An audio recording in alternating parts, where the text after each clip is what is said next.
За, санхүүгийн зохицуулах хорооны орон тооны бос гишүүнд төрийн төсвийн байнгын орноос нэлээд олон хүн дэвшиж, нэлээд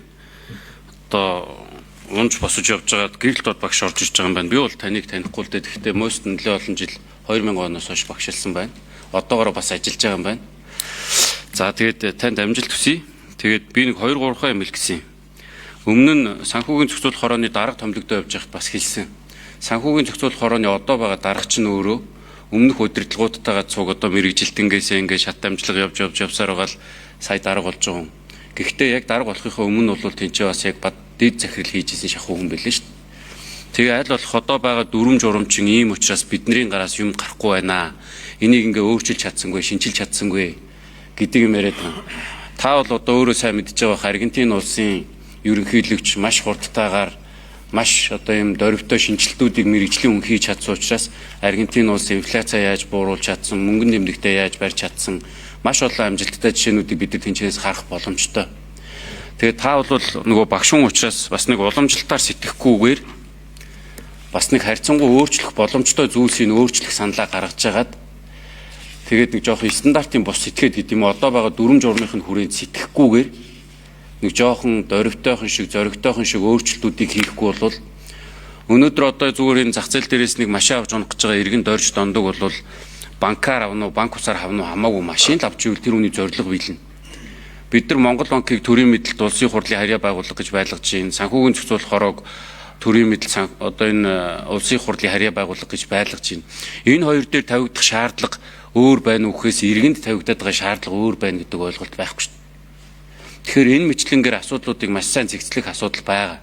Би бол одоо энэ Жамбаажамс даргыг томилогдоод явж байхад нь хэлсэн. Тэгээд одоо яаж ажиллаад байгаа бүүмэд эргээд бол холбоо харилцаа байхгүй таг алга болцсон. Тэгэхээр нэг эргэх холбоотой ажиллаад нэг жоохон стандартын бусаар гэдэг юм уу одоо тэр Аргентины жишээг судлана гэдэг юм уу нэг жоохон цэгцэнд нь оруулах ажил хийхгүй бол бид нар Ламбартны хүүг бол нэг тодорхой хэмжээнд цэгцэлж чадсан. Гэхдээ одоо буцаад цэцгэлж байгаа.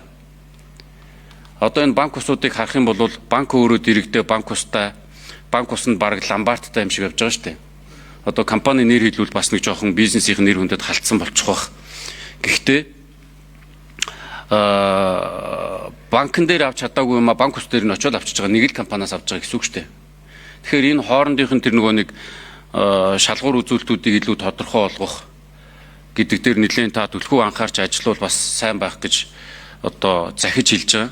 Тэгээ хоёрдугаарт бол одоо хөрөнгийн бирж дээр бүртгэлтэй байгаа байгууллагуудаас одоо энэ төрд хамааралтай байгаа нийлээ хариуцлагагүй ажиллаж байгаа нь бол Төрийн банк гэж нэг банк байгаа. Захирал нь болохоор одоо нэг Монгол Ардын намын дарга цэргийн хамаарал бүхий хүмүүс явж идэг. Үр дүн гардгүй. Маш их хэмжээний цалин авдаг, дахиад урамшуулал авдаг. Өөрсдийгөө тэнцэнэ шагнаж урамшуулаад сууж идэг. Тэгээд одоо энэ чинь нөгөө листед компани болцсон гэж өөрсдийгөө ярьж байгаа ч гэсэн тодорхой хэмжээнийх нь хувьцааг авсан хүмүүс дээр ногдлаа шиг яригдж гин үгүй одоо баг үнэн хувьцааных нь үнэн унаад явж гин үү яаж явж гин одоо би бол мэдээлэл аваагүй байна. Тэгэхээр энэ мэтлэнгээр жижиг хувьцаа эзэмшигчдийн эрх ашигыг бас хамгаалах тал дээр нэлээд дуурахгүй бол coin гэд бид нар чинь нэг баахан мөнгө баахан залуучууд ганц нэг нь ашиг олж чадсан бах ер нь ихэнх нь бол 50 туудсан шүү дээ. Тэгээд тэрэн дээр бас нэг та анхаарал хандуулад тодорхой үр дүн гаргаад ажиллаад гараа. Одоо эн чинь бас нэг тодорхой хугацаатай ажил албан тушаал. Тэгэхээр хэдүүлээ бас нэг хэсэг хугацааны дараа нэг үр дүнтэй шиг заавал нэг банк ус дээр нэг тим ажил хийгээд чадсан шүү. Жижиг хувьцаа эзэмшигчдийг нэг тим болгох сандлыг гаргаад одоо тэдний ямар ч үсэн ашиг үр өгөөж хүртдэг болцсон шүү. Нэг ч хувьцаа гихгүйгээр одоо тэр төлөөлөл өдөрдох зөвлөлдөж гэдэг юм уу шийдвэр гаргах төвшөнд нэг саналаа хүргүүлдэг болцсон шүү гэдэг ингээд нэг юм шинжилэлт хийцэн байдлаар үр дүнтэй ажиллаарай гэж таньдас захиж хэлье. Амжилт хүсье тэнд.